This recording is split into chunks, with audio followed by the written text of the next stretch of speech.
প্ৰদেশ কংগ্ৰেছৰ সভাপতি সলনি হোৱাৰ কুচকাৱাজ ইতিমধ্যে আৰম্ভ হৈছে। ধাৰাবাহিক ব্যৰ্থতাৰ পিছত এতিয়া খবৰ আহিছে শীঘ্ৰেই সলনি হ'ব প্ৰদেশ কংগ্ৰেছৰ সভাপতি। প্ৰদেশ কংগ্ৰেছৰ জ্যেষ্ঠ নেতাসকলক দিল্লীলৈ তলব কৰা হৈছে। শনিবাৰে জৰুৰীভাৱে মাতি পঠিওৱা হৈছে জ্যেষ্ঠ নেতাসকল। ভূপেন বৰাৰ স্থলাভিষিক্ত হ'ব কোন, তাকে লৈ প্ৰদেশ কংগ্ৰেছৰ ভিতৰ চৰাত চলিছে চৰ্চা। আৰু শেহতীয়া আমাৰ হাতত যি খবৰ আছিল, ইতিমধ্যে ভূপেন বৰাক প্ৰথমেই তলব কৰা হৈছিল দিল্লীলৈ। পঞ্চায়ত নিৰ্বাচনত শোচনীয় প্ৰদৰ্শনৰ পিছত এটাৰ পিছত আনটো নিৰ্বাচন ভূপেন বৰাৰ নেতৃত্বত পৰাজয়ৰ মুখ দেখিবলগীয়া হোৱাৰ পিছত, কোনো নতুনত্ব নোহোৱাৰ পিছত, কোনো উত্থান নেদেখি এতিয়া হতাশ হৈছে দিল্লীৰ হাইকমাণ্ড, যাৰ পৰিণতিত এতিয়া প্ৰদেশ কংগ্ৰেছত চলিছে সভাপতি সাল সলনি কৰাৰ এক প্ৰক্ৰিয়া। ভূপেন বৰাৰ স্থলাভিষিক্ত হ'ব কোন, তাকে লৈ চলিছে গুণাগথা। আৰু কেইবাগৰাকীও বিধায়ক তথা সাংসদে ইতিমধ্যে ভূপেন বৰাৰ বিৰুদ্ধে অভিযোগ দাখিল কৰিছিল। দিল্লীত গৈ বাহৰ পাতি লৈছিল, বাহৰ পাতি তেওঁলোকে ভূপেন বৰাৰ বিৰুদ্ধে অভিযোগ দাখিল কৰিছিল। আৰু তাক লৈ এতিয়া চলিছে গুণাগথা যে ভূপেন বৰাৰ স্থানত কোনে দখল কৰিব। দিল্লীলৈ তলব কৰা হৈছে কংগ্ৰেছৰ জ্যেষ্ঠ নেতাসকলক। তাত কিন্তু ভূপেন বৰা আছে, বিৰোধী দলপতি দেৱব্ৰত শইকীয়া আছে, আৰু কেইবাগৰাকীও মন্ত্ৰীৰ নাম আছে। ফোন যোগে সংযুক্ত হ'ব বিচাৰিছোঁ আমাৰ সতীৰ্থ চাণক্য হাজৰিকাৰ সৈতে। চাণক্য, ইতিমধ্যে কিন্তু ধাৰাবাহিক যি ব্যৰ্থতাৰ পিছত কংগ্ৰেছৰ নেতৃত্ব, অসম প্ৰদেশ কংগ্ৰেছৰ নেতৃত্ব সাল সলনিৰ যুঁজা চলিছে। এই সন্দৰ্ভত আপোনাৰ হাতত কেনেধৰণৰ তথ্য আছে চাণক্য হাজৰিকা?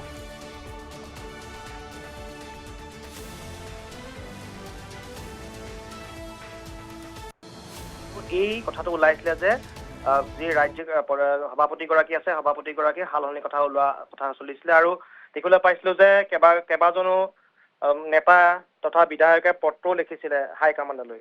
আৰু তাৰ পিছতে CWC মিটিঙো হৈছিলে ইয়াত দিল্লীত, আৰু এখন প্ৰেছ কনফাৰেন্সো দিয়া হৈছিলে। কিন্তু তাত যেতিয়া আমি সুধিছিলো সভাপতি সালসলনিৰ কথা, তেতিয়া তাত কোনো এক প্ৰকাৰে নাকচ কৰিছিলে। কিন্তু পুনৰবাৰ পঞ্চায়তৰ যেতিয়া নিৰ্বাচন হ'ল, পঞ্চায়তৰ নিৰ্বাচনতো একে প্ৰকাৰে মুখ থেকেচা খালে।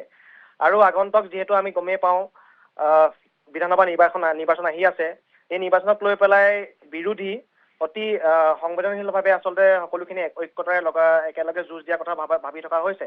গতিকে এইখিনিতেই সভাপতিগৰাকীৰ সালসলনিৰ কথা ইতিমধ্যে ওলাই পৰিছে। কাৰণ ইতিমধ্যে ভূপেন বৰাক কালিয়ে দিল্লীলৈ তলব কৰা হৈছে। কালিয়ে ইতিমধ্যে কেইবাগৰাকীও নেতা হাইকমাণ্ডৰ লগত আচলতে আলোচনাত মিলিত হৈছিলে।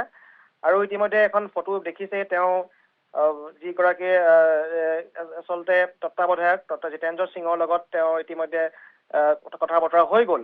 আৰু ডাঙৰ কথা যে কালিলৈ আচলতে যিসকলে অসমৰ সকলো জ্যেষ্ঠ কংগ্ৰেছৰ নেতাক দিল্লীলৈ তলব কৰা হৈছে।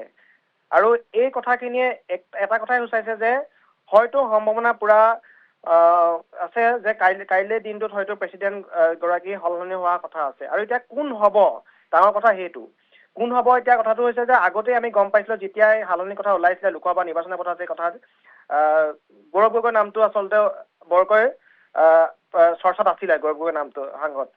গতিকে এইবাৰো কিন্তু গৌৰৱ গগৈৰ নামটোৱে চৰ্চাত আছে। তেওঁৰ নেতৃত্বতে আচলতে এইবাৰ কংগ্ৰেছৰ বাঘজৰী ধৰিব বুলি ইতিমধ্যে এই মুহূৰ্তত চাণক্য এটা কথা ক'ব লাগিব যে ভূপেন বৰাৰ বিৰুদ্ধে যে যিদৰে প্ৰাৰ্থিত্বৰ বিনিময়ত ধন লোৱাৰ অভিযোগ উত্থাপন হৈছিল, অনুৰূপ ধৰণৰে এক প্ৰকাৰ কিন্তু এই মুহূৰ্তত যেতিয়াই গৌৰৱ গগৈ সভাপতি হোৱাৰ বিষয়টো চৰ্চালৈ আহিল, তেতিয়াই কিন্তু গৌৰৱ গগৈৰ পাকিস্তান লিংকৰ কথাটো কিন্তু অসমৰ ৰাজনীতিত ব্যাপকভাৱে চৰ্চাত চলি আছে। গতিকে পাকিস্তানৰ এজেণ্ট সজোৱাৰ এটা যুঁজা চলি আছে, বা পাকিস্তানৰ এজেণ্ট বুলি বহুতে দাবী কৰি আহিছে।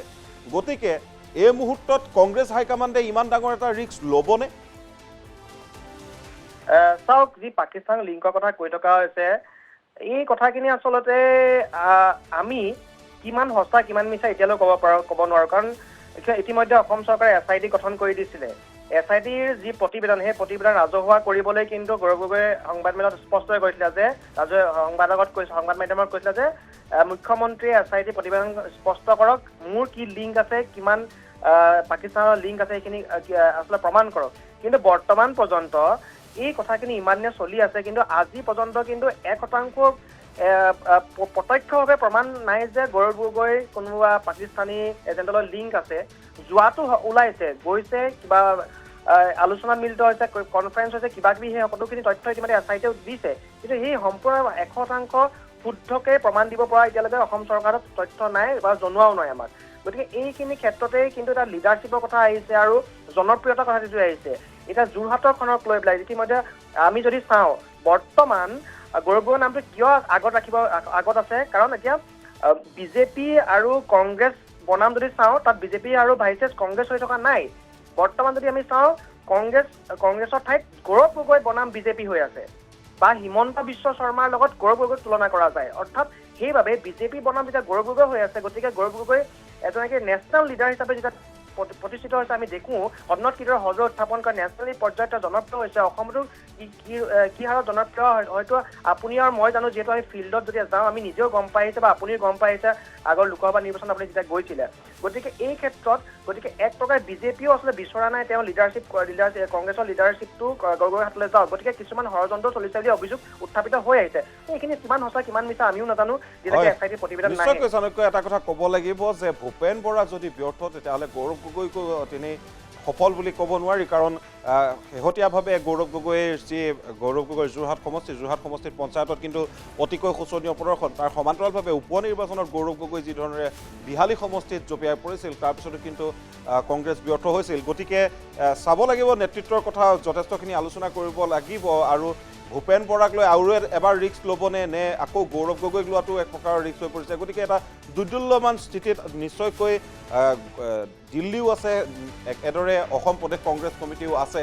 গতিকে লক্ষণীয় হ'ব এতিয়া কাৰ কান্ধত সেই দায়িত্ব দিয়া হয়, ছাব্বিছৰ নিৰ্বাচনী দায়িত্ব দিয়া হয়, আৰু কংগ্ৰেছ হাইকমাণ্ডে কেনেধৰণৰ সিদ্ধান্ত গ্ৰহণ কৰে। এই মুহূৰ্তত চাণক্য হাজৰিকা আপোনাক ধন্যবাদ জ্ঞাপন কৰিছোঁ।